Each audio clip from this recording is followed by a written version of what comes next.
novelist. I write long stories, kind of ridiculously long stories, because I have a lot to say. I don't deal in poems, and although I've written short stories, I've invested a lot more time and energy into my longer stories, because again, I have a lot to say. So to take all of it, everything I've written, and try to condense it down into just a few words is hard. Not to say titling works is easier for poets or short story writers or any other artists, it's hard for all of us. So let's talk about some of the do's and don'ts to titling your story. What's your title here? Let's start with establishing what a title even is. And that sounds simple, but I get the feeling it's the capitalization rabbit hole again. A title is essentially the name of whatever you're making. This cat's name is Callie. What's the name of your book? But it's also not that simple. To just glance down the rabbit hole, let's look at this channel. Spoiler alert is the name of this channel, and that's a name I put a lot of thought into. I hope it's accurate, at least for my book reviews. I hope it's catchy and makes people instantly think of my channel, because those are all things a name is meant to do. They need to be memorable, catchy, and evoke a certain image, preferably of your work. But this channel also has names and names. Each video gets a name, and those are so hard, and I cheat. I number my quote videos. I have plenty of videos labels as reviews or do's and don'ts or tips and tricks as shortcuts to help with titling each video. And honestly, at this point, I'm hoping if I just keep doing it enough, it will become synonymous with my channel. And seeing those colons will make people instantly think of me. But this video isn't about my channel, it's about titles. On to the list. I want it noted that I said memorable, not completely unique, because you just can't make your work completely unique. Everything has already happened, been said, recorded, done, thought of, and that's fine. Making art is really just stealing with style, and it's the style we want to focus on here. Your title will not be completely unique, but you can borrow elements from other works to make it memorable. Use a common phrase, find a word that's common but powerful, like the Green Brothers. One of John Green's books is Turtles All the Way Down, and that's a common phrase, and I'm sure plenty of people stumbled across his book who were familiar with the phrase and picked it up because they were intrigued. Or there's Hank Green's book of Absolutely Remarkable Thing. Absolutely and remarkable are, first of all, hard to spell, but they're also big, strong words that we use to describe big stuff. You obviously don't want to title your book The Super Awesome Book of Stuff and whatnot, but don't be afraid of bigger or more evocative words. It's those words that will help people remember your title and be able to find your book. And it will also help people remember the title of your book if you... A long sentence is harder to remember than a few words, and you want to remember that when you're titling your book. A good rule of thumb is to keep it between 3 and 5 words, and that's if you want to use more than one word at all. I've made fun of Disney and their one-word titles before, but they're memorable. You ask me to name a dozen Disney movies, and chances are most of them will be the single-word movie titles. And honestly, Disney isn't the only one that does it. Emma, Dracula, Dune, It, Room, they're all one-word titles, and that one word does everything a good title is meant to. With that said though, Room does fall into the trap that is the one-word title, because there's Room and then there's The Room. Your book will have to become very big for it to be the first thing to pop up when people look up a single word. And if you can't find that elusive one word, that's fine, because you can play around with your title. Even just adding The Martian, The Stand, The Hobbit. One word can make a big difference in what your title says, what people expect from your book, and how easily recognizable it is. Or if you really want to use a longer title, you can also do that with the power of subtitles. An additional title to your book, not these. Hit the little CC box if you want to keep having these. I can't read. Anyway, you can add a subtitle and have the best of both worlds. You can have the short, catchy title, as well as something longer that helps portray what your story is all about, like Wicked, the life and times of the Wicked Witch of the West, or World War Z, an oral history of the zombie war. One is short and catchy to grab people's attention, and the subtitle helps reel them in with a little more information.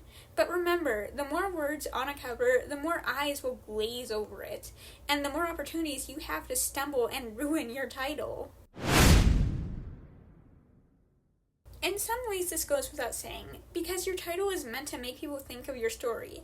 But if you have written your story and still don't know what to call it, go back and find things you really liked in your story. Find a phrase you like and use it. Use your protagonist's name. Use your villain's name.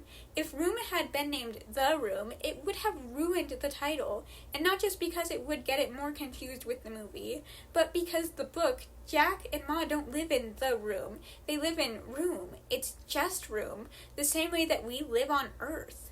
And the book also couldn't have been called something like The Great Escape or Trapped, because while those are elements to the story, Room is much more important to Jack, and he's the one telling the story.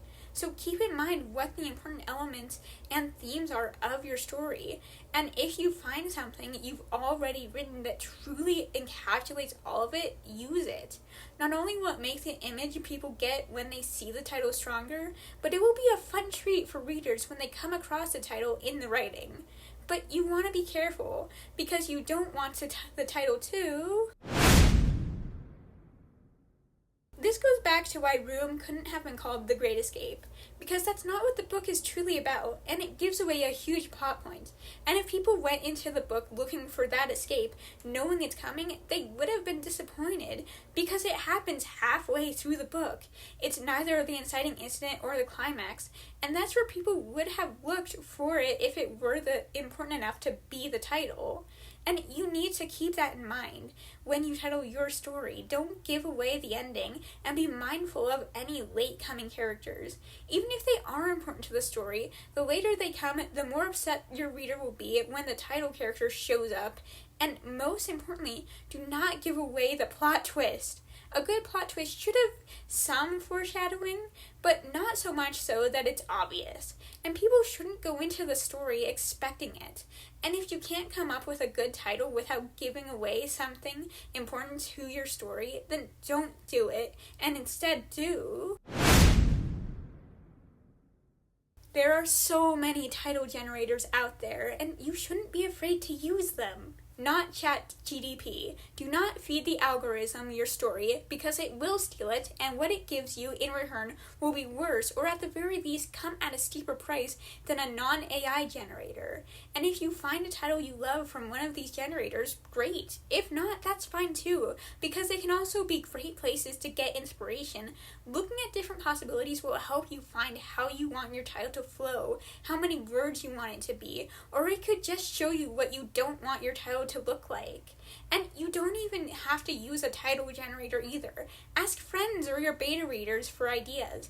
Someone else who's looking at your story with fresher eyes may be able to come up with a title you never would have thought of.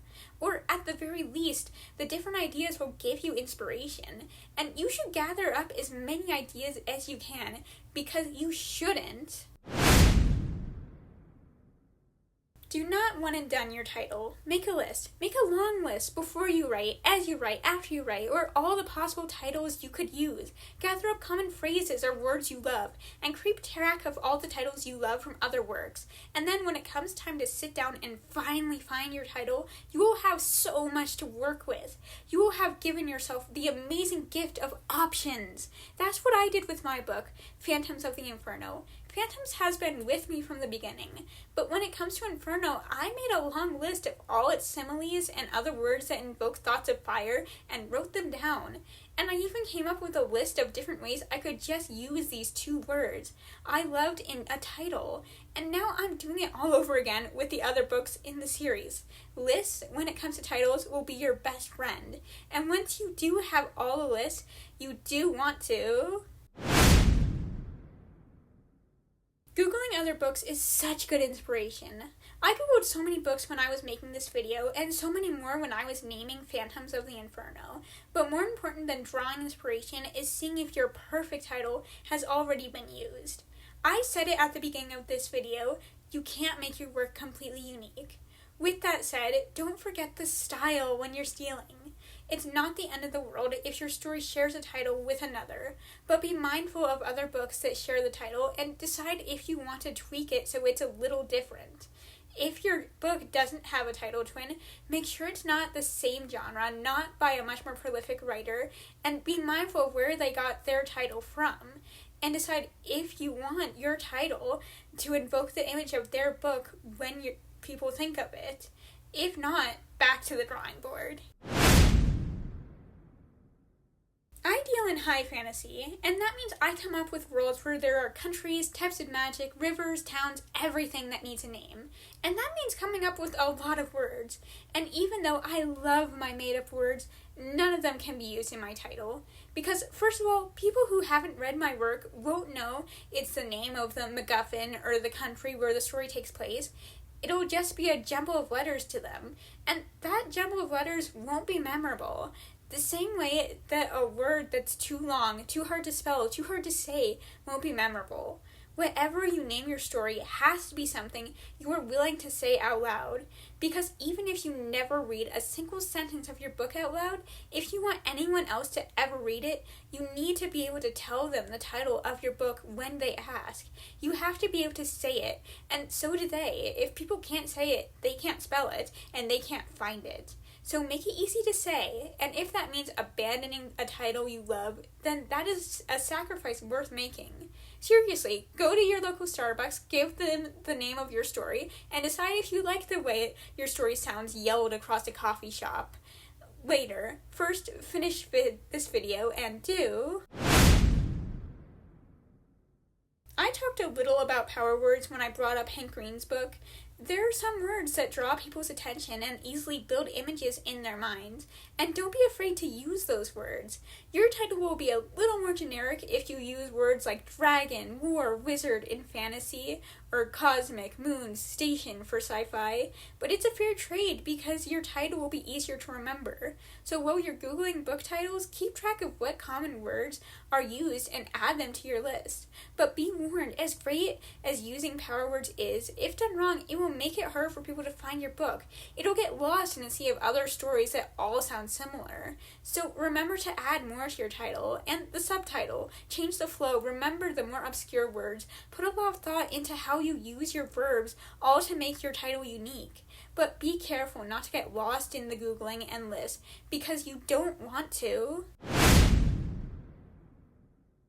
You have a distinct voice. Remember what tense your story is written in, what the framing device is, and who the narrator is, because you can't change up any of that when it comes to your title.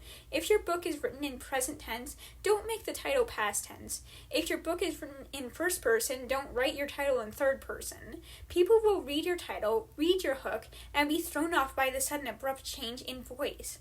It is possible to do those changes well, but it's a lot harder to get right. You want to make sure your title is your own, and that it's a good description of your story as a whole. So remember the themes, the tone, the narrative, and be mindful what you're drawing from your book to put in the title. What's your title here? And that's it. Titling a book is hard, and it can take a lot of time to come up with a good one. If you don't go into a book with the title in mind, that's fine. Or if you finish your book and still don't have a title, that's fine too. Just remember to stay true to your story and take the time you need to come up with an amazing title to match your amazing story. And if you need more inspiration, don't forget to read and write. Hey, so I wrote a book and I put it up online. It's a high fantasy story with evil kings and arranged marriages and an Avatar-inspired magic system. And if you find that interesting, you should go to Wattpad or Scribble Hub where I post a new chapter every Sunday.